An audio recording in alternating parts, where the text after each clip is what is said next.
Hello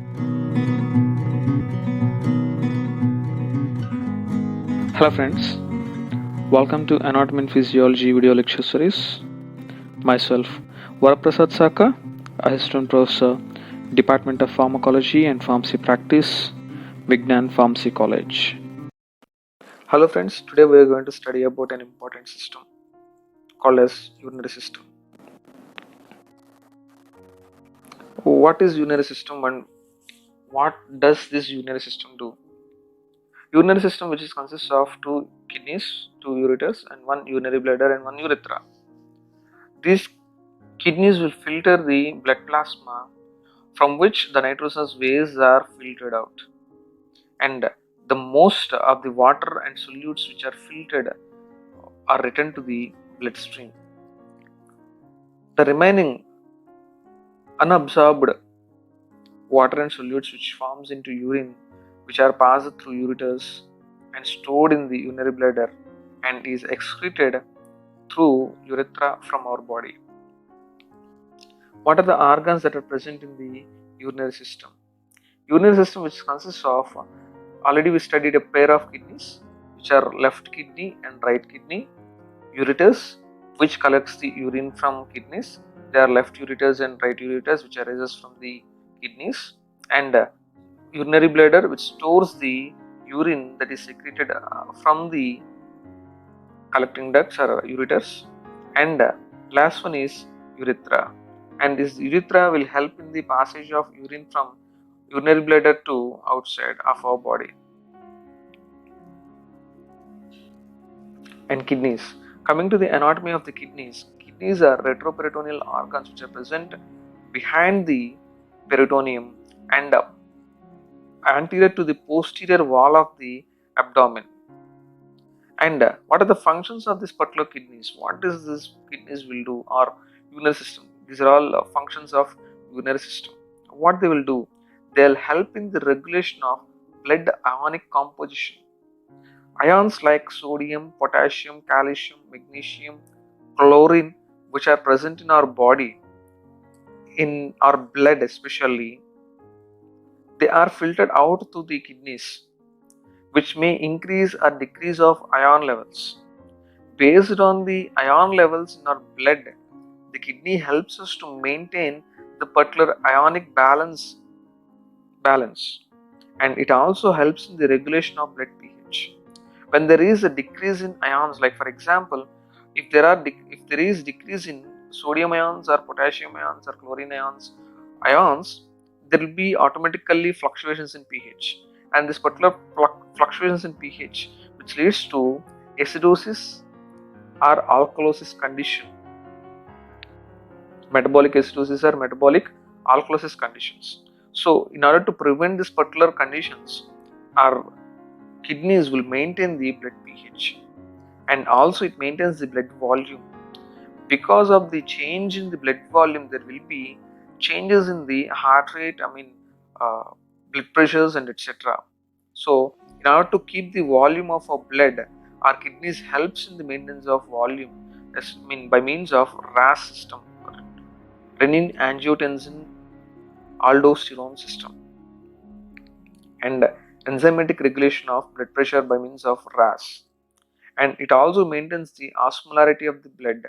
When the blood is filtered, most of its constituents are filtered into the kidneys and makes the blood osmolarity high, which causes so many problems in our body.